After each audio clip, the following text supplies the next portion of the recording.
안녕하십니까. 창업사령관입니다. 이번 시간은 제가 바로 직전 영상에서 어, 내년도 그 R&D 예산은 대폭 줄었지만 예산이 대폭적으로 증가한 분야가 있다고 설명드렸습니다. 바로 ODA 사업인데요. ODA 사업에 대해서 조금 더 좀 설명드리는 시간을 갖도록 하겠습니다. 먼저 우리나라의 ODA 사업을 대표적으로 수행하는 부처가 바로 외교부죠.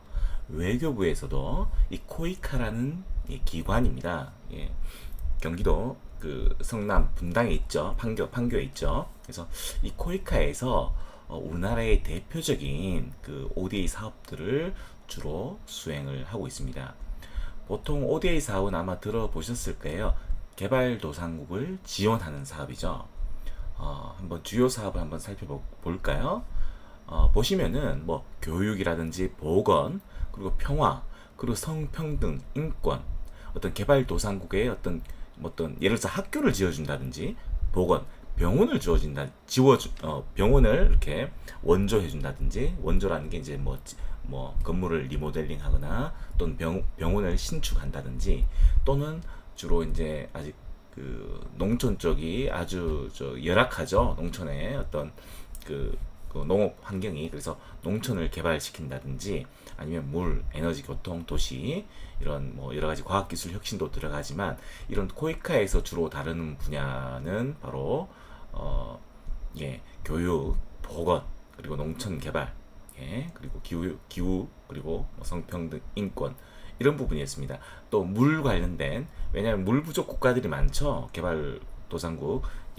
아직까지 아주 우리나라의 그 50년대, 60년대 방식, 70년대 방식의 그 우물을 통해서 어떤 생활을 하는, 그래서 전염병이 돌면은 아주 뭐 그 심각한 뭐 사고들이 많이 발생되는 그런 개발도상국에 대해서 코이카는 지원을 하고 있었죠. 제가 오늘 설명드리고 싶은 것은, 제 유튜브 방송은 스타트업, 기술 기반의 벤처 기업들이 주로 보고 있는 사이트입니다. 그래서 이 외교부 말고 산업부의 ODA 사업에 대해서 한 사례를 설명드리도록 하겠습니다. 산업부에서는, 아까 외교부에서는 그 ODA 사업을 코이카에서 주로 진행한다고 말씀드렸고요.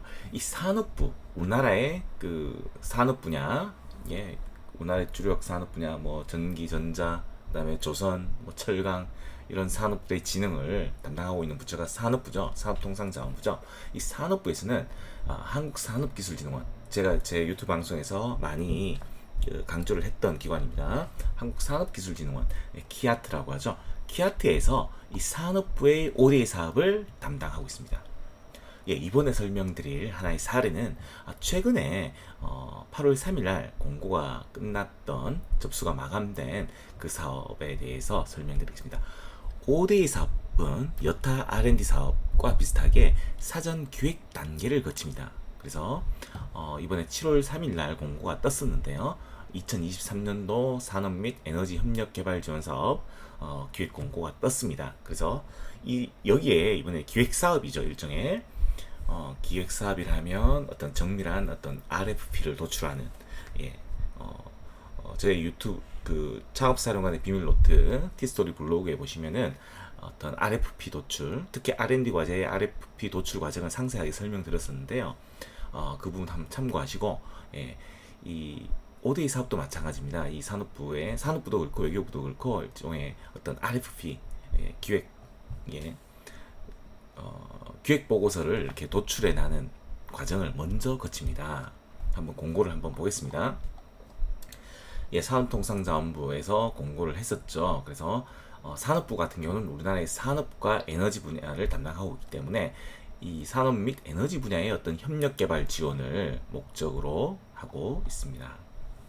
그래서 이번 공고를 통해서 선정되시면 과제당 한 1억 원 정도를 지원받으시고, 연말까지 지원 기간 동안에 말 그대로 어떤 기획 보고서를 작성해서 제출하셔야 됩니다.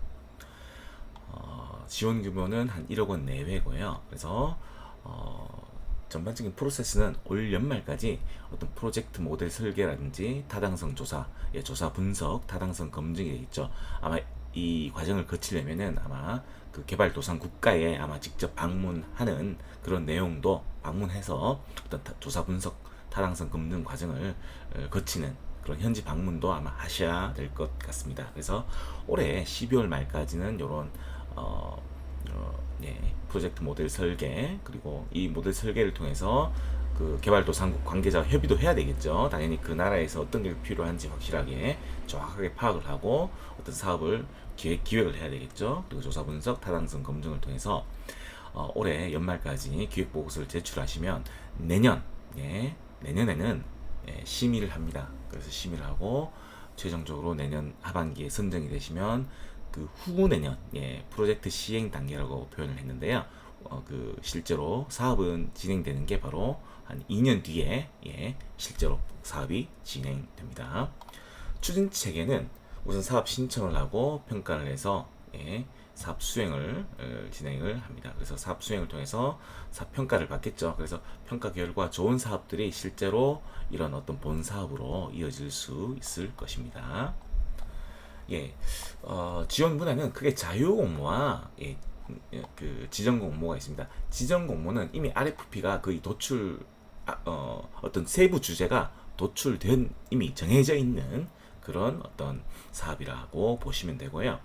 수원국에서 이미 지정을 했습니다. 개발도상국에서 뭐 가나에서는 태양광 발전, 냉동 냉장, 저장 시설 구축이라는 것을 가나에서는 요청을 해 왔었네요. 그리고 IDB라고 있습니다. IDB 같은 경우는 제가 잠시 설명드리면요. 이 ODA 사업은 공적 원조 개발 사업이기 때문에 국제금융기구에서도 좀 참여를 하고 있습니다. 국제금융기구 조직은 아마 많이 들어보셨겠죠. IMF, IMF는 우리나라가 IMF를 겪었기 때문에 국민 누구나 잘 알고 있는 그런 국제금융기관 중에 하나겠죠. 그래서 국제금융기구 중에서 이 다자개발은행의 산하에 있는 이 IDB, 미주개발은행이라고 부릅니다. 이 IDB가 우리나라 산업부와 어떤 그 ODA 사업 기획하는데 좀 참여를 하고 있습니다. 그래서 이 어떤 개발도상국에서 요청하는 아이템들이 있고 이 IDB에서 요청하는 그런 아이템들이 있습니다. 그리고 요거는 이제 산업 분야였고요. 뭐 태양광, 그리고 식품 가공, 디지털 제조, 전고체 배터리도 있네요. 인도네시아에서. 그리고 뭐 페루 같은 경우는 핵심 광물. 아마 그 저기 남아메리카 대륙에서 어떤 핵심 광물이 많죠. 아마 그런 것들을 반영해서 사업들이 이렇게 기획되고 있는 것 같습니다. 에너지 분야는 에너지 저장 장치, ESS, 그리고 뭐 태양광이라든지 풍력 마이크로그리드라든지 그런 부분들이 어떤 그 개발도상국가에서 요청이 왔었네요. 그리고 IDB에서 요청한 아이템들도 보입니다. 요거는 이제 지정 공모고요. 수원국의 수요 접수 그리고 다자개발은행과 협력으로 이렇게 도출된 과제들 이미 좀 세부적으로 좀 들어가 있죠. 그리고 이 자유 공모도 있습니다. 자유 공모는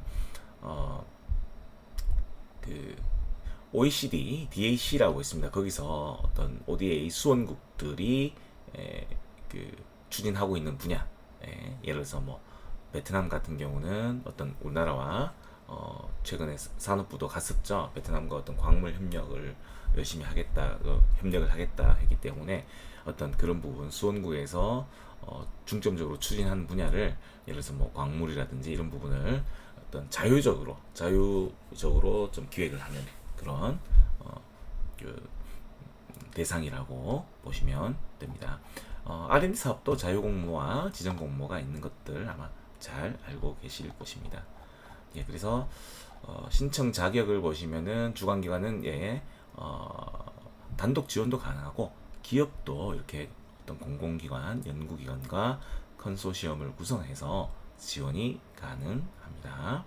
자, ODA 사업을 가장 잘 준비를 하려면요, 우선 이 수원국 상대방 국가, 개발도상 국가와 어떤 협력 채널을 갖고 계셔야 되겠죠. 그래서 그 나라의 어떤 그 개발도상 국가로부터 우리나라에 특히 뭐 외교부나 이런 산업부를 통해서 우리나라에서는 이런 분야를 어떤 지원받고 싶다, 이런 분야를 한국과 협력하고 싶다, 이렇게 먼저 그 수원국에서 의견이 되게 중요합니다.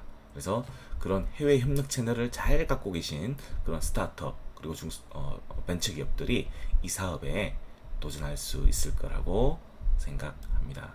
네, 이상 창업사령관이었습니다.